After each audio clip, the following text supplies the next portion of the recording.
오늘 본문 말씀은 드디어 이스라엘 백성들이 출애굽해서 이제 출발을 하는 그런 시간입니다. 이제 먼 여행을 하려고 하는 때에 하나님께서 이스라엘 백성들에게 무슨 말씀을 하실까 잠못 궁금하지 않겠습니까? 그런데 하실 수 있는 말씀이 있다고 하면 우리가 생각하기를 이제 너희들이 가야 될 가나안 땅은 이러이러한 아주 좋은 땅이다. 뭐 이렇게 설명을 해 주시고 그리고 그곳으로 가는 길은 이렇게 가면 될 것이다.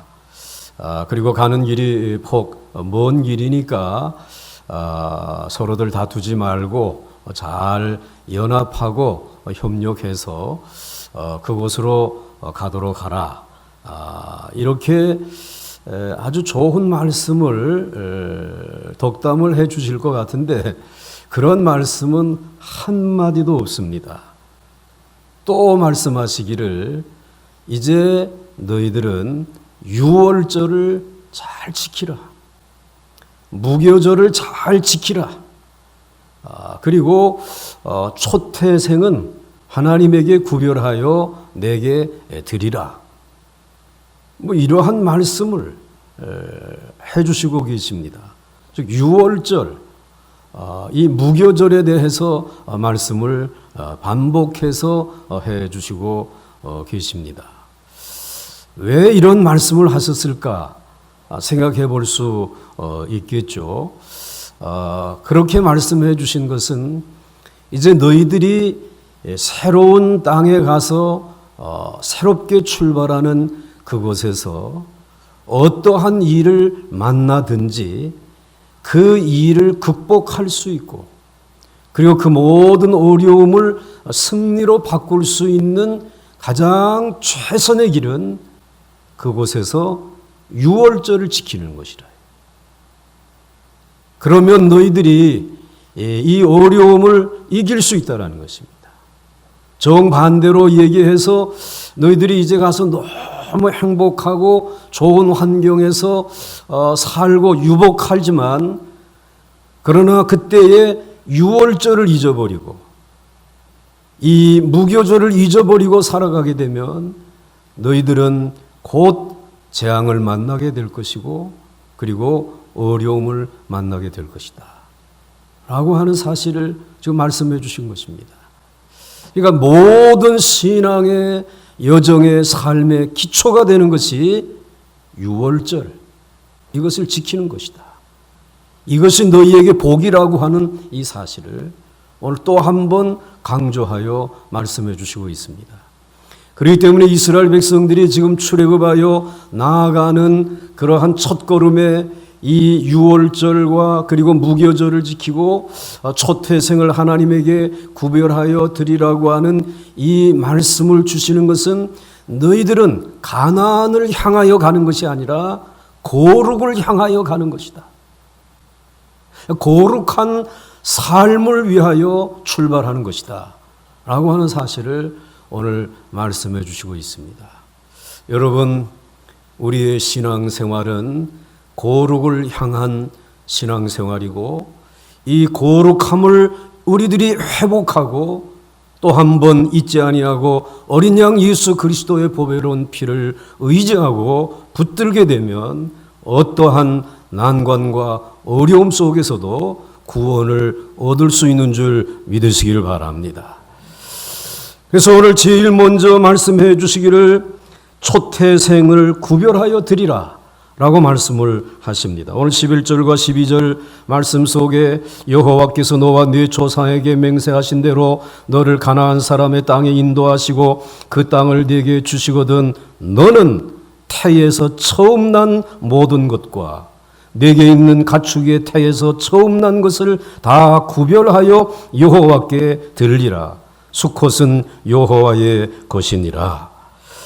하나님은 이스라엘 백성들에게 분명히 말씀하시기를 이스라엘 백성들의 모든 초태생을 구별하여 하나님께 바치라 하고 하셨습니다. 예를 들어서 양이나 소가 이 초태생을 낳았다, 첫 새끼를 낳았다라고 하게 되면 그것을 하나님에게 제물로 바치라고 말씀해 주신 것입니다. 그것은 하나님의 것이다라고 분명히 말씀을 하시면서 첫 새끼를 하나님께 바쳐야 한다라고 말씀하고 있습니다. 이게 내 소에서 내 양에서 난 거니까 이건 내 것이다 라고 하게 되면 안 된다라고 하는 것입니다. 만약에 나귀가 새끼를 낳았다 라고 하게 되면 나귀는 하나님에게 바칠 수 없으니까 대신 대속의 제물로 어린 양을 잡아서 제물로 드리라 라고 말씀을 하십니다. 오늘 13절 말씀 가운데 나귀의 첫 새끼는 다 어린 양으로 대신 대속할 것이요 라고 말씀하고 있습니다. 만약에 어린 양으로 대속하지 아니하고 나귀를 이제 드리려고 하게 되면 그 나귀는 목을 꺾어 가지고 죽이라고 오늘 말씀을 해 주시고 있습니다. 또 그 다음에 이제 나귀 새끼가 아니라 사람이 이스라엘 백성이 아이를 낳았다라고 하게 되면 그 첫 아이를 하나님 앞에 제물로 드려야 되지 않습니까? 그때에는 역시 어린 양을 대속의 제물로 대신 드리라고 말씀을 하십니다. 그래서 내 아들 중 처음 난 모든 자는 대속할지니라. 다른 말로 말하게 되면 어린 양으로 대속하여 드리라 라고 말씀을 해 주시고 있는 것입니다. 그러므로 이스라엘 백성들은 무엇이든지 첫 새끼는 자기들의 것이 아니라는 것을 알아야만 했습니다. 사람이든지 짐승이든지 첫 새끼는 하나님의 것이고 하나님께 바쳐야만 했습니다. 단지 직접 바칠 수 있는 것은 직접 바치고 직접 바칠 수 없는 것은 어린 양을 대신해서 바쳤습니다. 따라서 어린 양은 모든 생물을 대신할 수 있는 짐승이었습니다.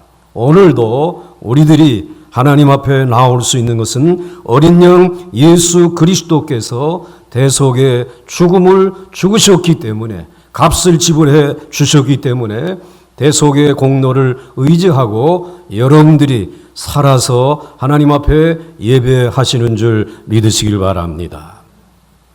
그 다음에 두 번째로 우리가 생각할 수 있는 것은 왜 하나님은 이스라엘 백성들에게 이 초태생의 기쁨을 누리지 못하게 하셨을까? 왜 그 초태생은 하나님이 거두어 갔었을까? 라고 하는 이유를 생각해 봐야 되겠죠. 한 세 가지 이유가 있습니다. 하나는 이스라엘 백성들에 대한 하나님의 소유권을 주장하는 것입니다. 이스라엘 백성 너희들은 내 소유다 라고 하는 것을 말씀하고 있습니다. 이스라엘 백성들은 애굽에서 구원받은 사람들입니다. 그런데 자기들 힘으로 애굽을 탈출한 것이 아니고 하나님이 그들을 구원해 주심으로 탈출하게 된 것입니다. 그래서 이제부터 이스라엘 백성의 삶은 자신들의 것이 아니고 하나님의 것이 되는 것입니다. 그들은 자기 자신이나 자녀나 혹은 가축에 이르기까지 하나님의 것이 아닌 것이 하나도 없습니다. 그래서 당연히 이스라엘 백성들의 삶은 하나님 중심의 삶이어야 합니다. 그런데 말로만 하나님의 중심이라고 하면 사람들은 바로 잊어버리게 됩니다. 그래서 모든 초태생을 눈에 볼 수 있도록 하나님께 바치라고 하신 것입니다. 사람에게 있어서 가장 중요한 것은 모두 초태생입니다. 사람도 첫 아이가 가장 의미가 있고요. 짐승들도 첫 새끼가 가장 중요합니다. 하나님께서 이 중요한 이 모든 것들은 초태생은 다 가질 수 없도록 하심으로 이스라엘 백성들이 소유할 수 없게 하심으로 실제적으로 이스라엘 백성들의 모든 삶은 하나님의 것임을 깨닫게 하신 것입니다. 성도 여러분, 하나님의 백성들은 모든 것에 있어서 하나님 중심입니다. 하나님 중심으로 살아야 합니다. 하나님의 백성들은 가장 좋은 첫 시간은 하나님께 바쳐서 기도를 합니다. 또 한 주간의 첫날은 온전히 하나님께 예배로 드리게 됩니다. 수입의 10분의 1은 하나님께 바칩니다. 지금도 교인들 가운데는 첫 열매는 하나님에게 농사 지으면 바치는 분들이 계십니다. 청년들 중에도 첫 월급은 하나님께 바치는 경우도 있습니다. 이것은 나의 삶이 더 이상 나의 것이 아니고 하나님의 것이라고 고백하는 것입니다. 하나님이 보시고 또 내가 보고 또 수많은 증인들 앞에서 내 것이 아니라 이 모든 것은 하나님의 것이라고 하는 사실을 오늘 증거하며 내어놓는 것입니다. 이렇게 첫 새끼를 바치고 나면 하나님의 백성들의 삶의 자리에 부족이 드러나지 않습니까? 첫 시간은 하나님이 가져가시면 그만큼 우리에게 시간에 부족하죠. 7일 가운데 하루를 하나님 앞에 온전히 드리면 우리는 그 시간이 우리에게 부족합니다. 처음 것을 하나님에게 드리고 나면 우리는 그만큼 공간이 생기고 부족함이 생겨지는 것입니다. 그런데 하나님을 향하여서 첫 열매를 드리고 나면 그 빈자리는 하나님을 향한 나의 마음을 보여드리는 것입니다. 나는 하나님 중심으로 살아가는 마음을 가지고 있습니다. 이 마음을 하나님에게 보여드리는 것입니다. 나는 중심을 하나님 중심으로 살려고 하고 있습니다. 라고 하는 마음을 하나님에게 보여드리고 선언하는 것입니다. 그때 하나님은 그 중심을 보시고 부족한 것을 하나님의 은혜와 복으로 채워주시고 완전하게 해주시는 줄 믿으시길 바랍니다. 특히 요즘과 같은 세상에서 우리는 미래를 예측할 수가 없습니다. 사람이 아무리 완전히 대비한다 해도 허점투성이일 수밖에 없습니다. 그러나 하나님께 우리의 삶을 맡기게 되면, 하나님을 중심으로 해서 모든 삶을 맡기게 되면 부족한 부분을 하나님이 친히 채워주시고 완전케 해주실 줄 믿으시길 바랍니다. 그 다음에 초태생을 드리라고 하는 두 번째 이유는 우리의 삶이 하나님의 구원의 선물임을 알라라고 하는 뜻입니다. 오늘 15절 말씀을 보시게 되면 이제 이 말씀이 끝나고 그냥 흰 것을 그냥 다시 제목 띄우지 말고 그냥 말씀을 놔두시기 바랍니다. 그때에 바로가 완악하여 우리를 보내지 아니하매 여호와께서 애굽 나라 가운데 처음 난 모든 것은 사람의 장자로부터 가축의 처음 난 것까지 다 죽이셨으므로 태에서 처음 난 모든 수컷들은 내가 여호와께 제사를 드려서 내 아들 중에 모든 처음 난 자를 다 대속하리니 살아난 처음 난 자는 나의 구원의 선물이니라. 하나님이 선물로 주신 것이에요. 그것을 알라라는 것입니다. 하나님은 이스라엘 백성들의 구원으로 이 세상에 두 종류의 삶이 있다는 것을 가르쳐 주시고 있죠. 하나는 장차 하나님의 진노의 심판을 당해야 할 애굽인들이 있고, 또 다른 하나는 하나님으로부터 구원을 받은 이스라엘 백성들의 삶이 있습니다. 물론 이미 구원받은 자들과 받지 못한 자들이 겉으로는 차이가 나지 않습니다. 그러나 사는 자세에는 엄청난 차이가 난다는 것입니다. 구원받지 못한 애굽 사람들은 오로지 자기를 위해서, 자기 중심으로, 그리고 자기의 성공과 그리고 소유의 이제 증식을 위해서 살아가는 것이 애굽에 있는 사람들의 삶의 태도요 모습입니다. 그러나 구원받은 이스라엘 자손들은 이미 하나님의 진노의 심판으로 구원을 받았기 때문에 이 세상에서 많은 것을 갖거나 누리는 것 자체가 목적이 아닙니다. 그들은 이미 죽은 목숨에서 구원을 받았기 때문에 이 세상에 사는 것이 덤으로 사는 여생입니다. 그야말로 덤으로 사는 여생을 살아가는 것입니다. 그렇기 때문에 선물로 받은 여생을 주셨기 때문에 내 마음대로 살 수가 없습니다. 내 뜻대로 살 수가 없는 것입니다.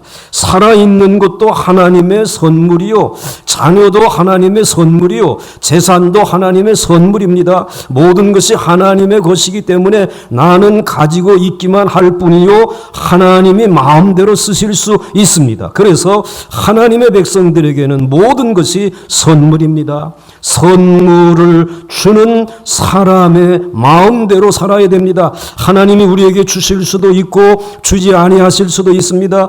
그대로 우리는 모든 것이 감사할 뿐입니다. 왜냐하면 하나님의 구원이 우리의 모든 부족한 것을 채우고도 남기 때문입니다. 하나님은 우리에게 많은 재물을 주실 수도 있고 주지 않으실 수도 있습니다. 좋은 직장을 주실 수도 있고 주지 아니할 수도 있습니다. 그 어떤 경우에도 우리는 감사할 뿐입니다. 이것이 바로 멸망당할 사람들과 구원받은 사람들과의 삶의 차이인 것입니다. 언제든지 모든 일에 범사에 하나님께 감사하는 우리 모두가 될 수 있기를 주의 이름으로 축원합니다.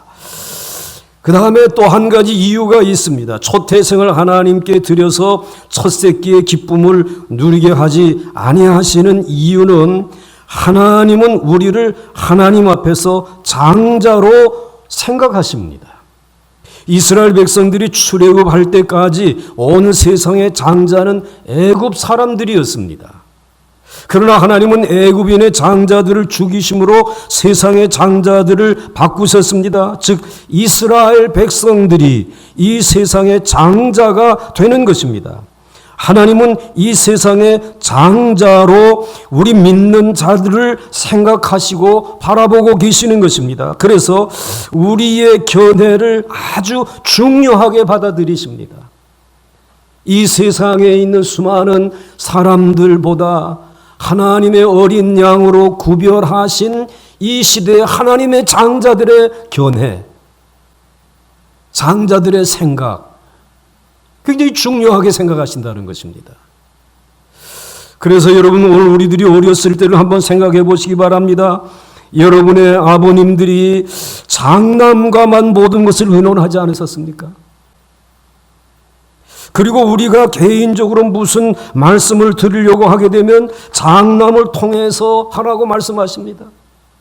그럼 아버지의 존전 앞으로 나갈 수 있는 특권을 가진 사람은 형제들 가운데 장자입니다. 장자를 통해서 말씀해 주시고 또 장자를 통해서 아버님에게 말씀을 하고 건의를 드릴 수 있었습니다. 마찬가지로 우리 믿는 사람들은 이 세상에서 하나님의 축복의 대리자가 된 것입니다. 우리가 다른 사람들을 축복하면 하나님은 그 기도를 들으시고 복을 내리십니다. 그래서 우리는 다른 사람들을 축복하는데 인색해서는 안 되는 것입니다. 하나님이 아브라함을 부르셨을 때에 아브라함을 향하여 너는 복의 근원이 될 것이다. 내가 축복하는 자는 복을 받을 것이지만 내가 저주하는 자는 그들이 저주를 받을 것이라고 말씀하면서 너는 복이다, 복의 근원이다라고 하나님께서 아브라함을 장자로 구별하신 것입니다. 그러므로 오늘 이 세상을 위하여 우리가 기도하면 하나님이 우리의 기도를 들어주시는 줄 믿으시기 바랍니다. 마치 아브라함이 소돔을 위하여 중보하며 기도할 때에 하나님이 들어주셨던 것처럼 이 나라와 이 민족을 위하여 우리가 기도할 때에 하나님이 들어주시는 것입니다. 역대하 7장 13절과 14절 말씀은 이렇게 말씀하고 있습니다. 혹 내가 하늘을 닫고 비를 내리지 아니하거나 혹 메뚜기들에게 토산을 먹게 하거나 혹 전염병이 내 백성 가운데 유행하게 될 때에 할 때에 같이 읽겠습니다. 시작. 내 이름으로 일컫는 내 백성이 그들의 악한 길에서 떠나 스스로 낮추고 기도하여 내 얼굴을 찾으면 내가 하늘에서 듣고 그들의 죄를 사하고 그들의 땅을 고칠지라. 할렐루야. 왜 하나님의 백성들의 기도에 귀를 기울이시는 것입니까? 하나님에게는 저와 여러분들이 어린 양의 피로 구속함을 받은 우리가 하나님의 장자이기 때문에 우리의 회개하는 기도에 귀를 기울이시고 역사하시는 줄 믿으시기 바랍니다. 그러므로 이 재앙의 때에 우리가 해야 할 일은 기도하는 일인 줄 믿으십시오. 그래서 하나님께서 이제 이 초태생은 하나님 앞에 드리라. 초태생을 드려야 될 이유는 세 가지가 있다. 바로 너희는 하나님의 소유요, 그리고 너희는 하나님의 선물을 받은 자요, 그리고 너희들은 내 장자이기 때문이다 라고 말씀해 주시고 있는 것입니다. 이제 마지막으로 유월절의 의무를 지키라 라고 말씀하고 있습니다. 하나님은 큰 기대를 안고 애굽을 향하여 떠나는 이스라엘 백성들에게 다시 한번 무교절을 지킬 것을 강조하셨습니다.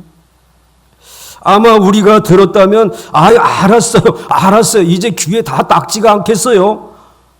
도대체 몇 번씩이나 똑같은 소리를 하십니까?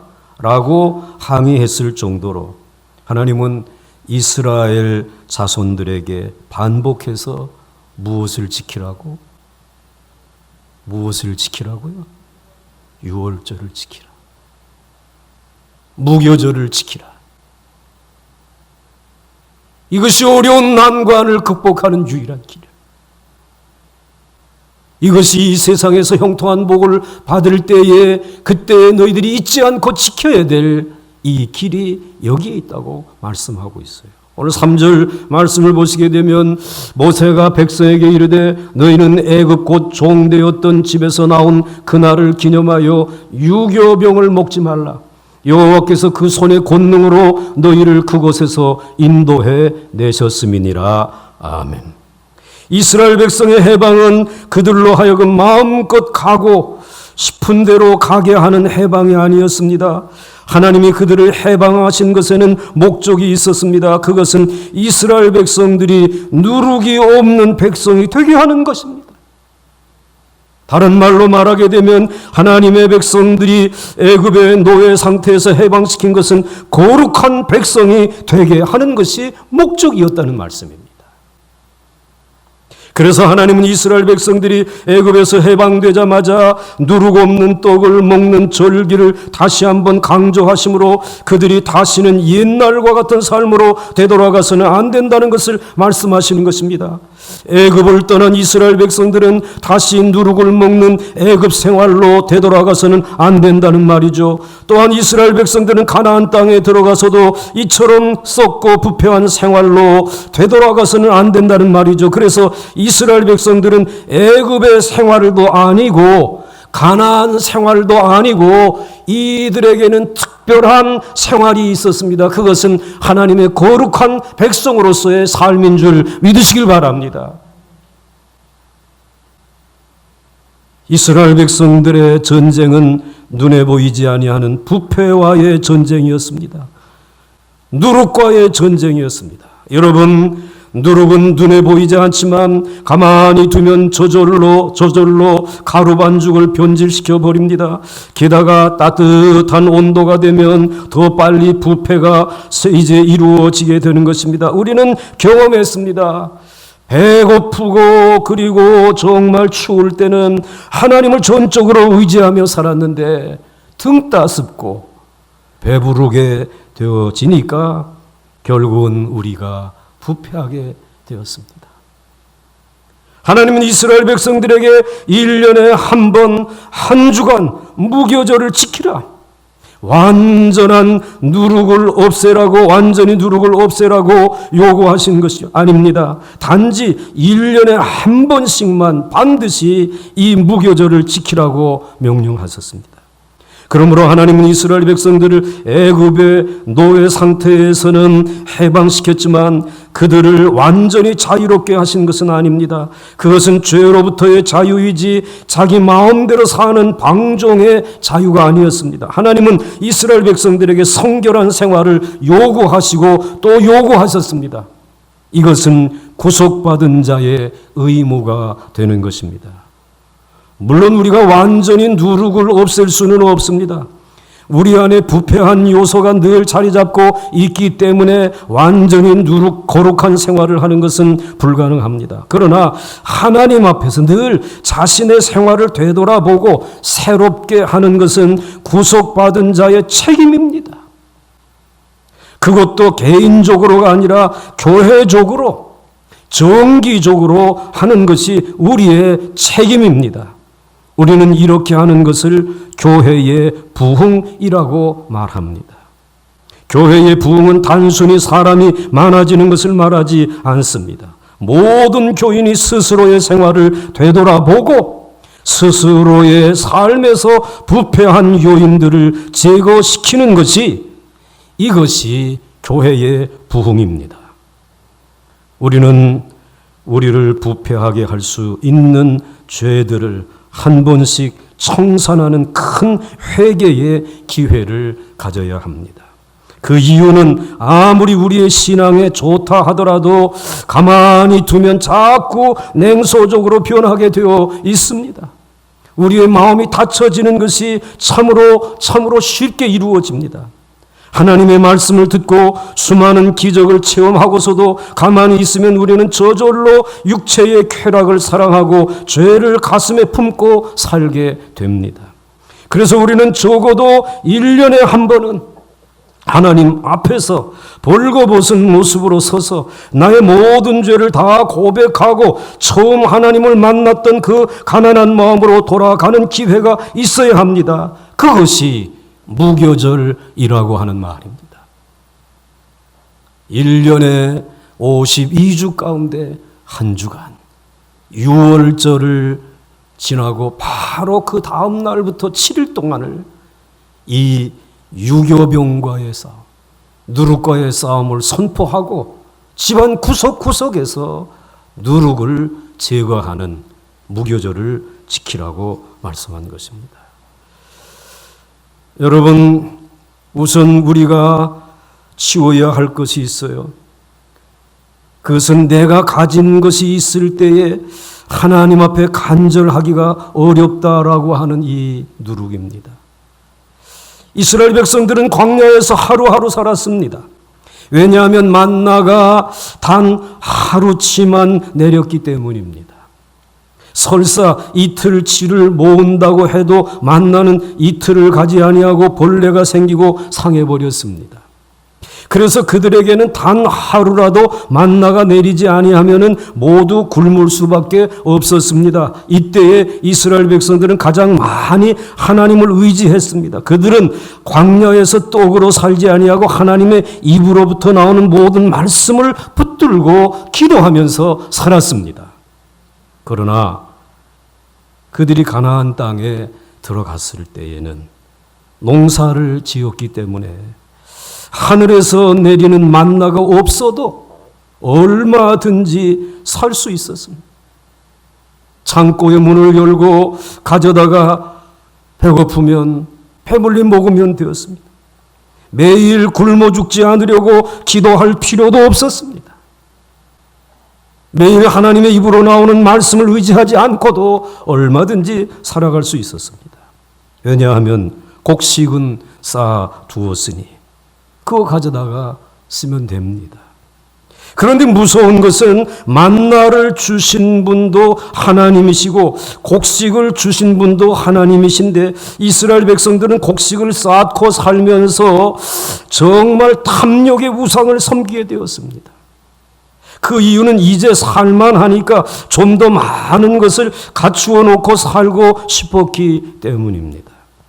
즉 아무것도 없을 때는 굶어 죽지 않는 것이 목적이었지만 어느 정도 살게 되면 세상 사람들과 교류해야 하므로 그들을 따라가지 않을 수가 없는 것입니다. 좀 지나친 예이기도 하지만은 아예 직장이 없을 때는 기도만 하고 말씀만 읽고 예배만 드리면서 살 수 있었는데 직장이 생기니까 운전도 해야 하고 영어도 배워야 하고 또 믿지 아니하는 사람들을 만나서 따라다니면서 교제도 해야 되니까 술자리에도 참석을 해야 하고 여행도 같이 다녀야 하는 것입니다. 그러니까 여러분, 하나님이 우리를 경제적으로 어렵게 하신 것은 신앙의 훈련을 위한 것입니다. 이때 우리는 어려울 때에 먹을 것을 주신 분도 하나님이시고 잘 살게 되었을 때 주시는 분도 하나님이심을 알아야 합니다. 여기에 우리의 태도가 차이가 나서는 안 되겠죠. 그러나 사람의 마음이 얼마나 간사한지 어려울 때에는 절대적으로 하나님을 의지하지만 조금 먹을만 하면 자기 능력으로 잘 살게 된 것처럼 교만해지는 것입니다.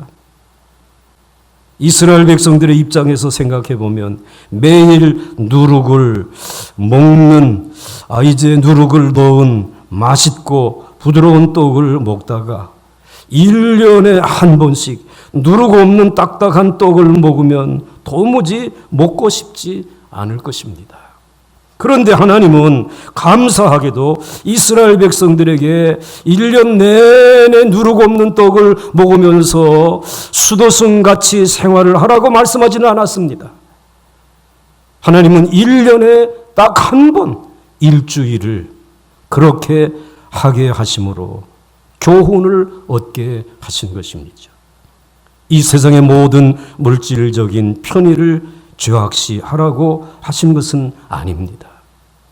이 세상에 있는 모든 것이 그 자체는 죄가 아니지만 지나치면 죄가 될 수 있습니다.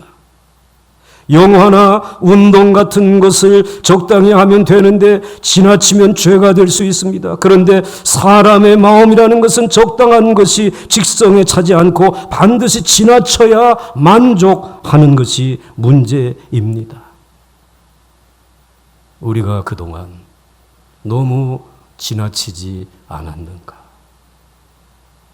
이것을 우리는 이번 사태를 경험하면서 우리 스스로는 느끼고 있는 것입니다.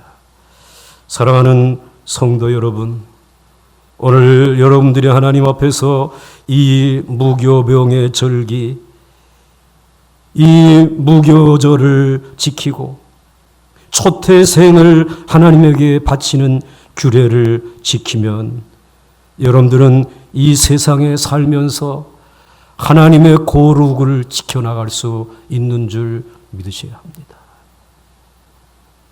이것조차도 우리들이 하나님 앞에 보여드리지 아니하면 우리는 완전히 부패해질 수밖에 없는 것입니다. 지금 우리는 이와 같은 무교병을 먹는 절기를 지금 보내고 있다고 말할 수 있습니다. 그런데 하나님께서는 이 무교병을 먹는 절기에 그냥 다니지 말고 너희들의 이 이마와 그리고 너희들의 손목에 이제 이와 같은 것들을 이 말씀을 붙이고 기념으로 삼으라고 말씀해 주시고 있습니다. 오늘 9절 말씀을 보시게 되면 이렇게 말씀해 주시고 있습니다. 9절 말씀 10절 말씀에 이것으로 내 손의 기호와 내 미간의 표를 삼고 여호와의 율법이 내 입에 있게 하라. 이는 여호와께서 강하신 손으로 너를 애굽에서 인도하여 내셨음이니 해마다 절기가 되면 이 규례를 지킬지니라.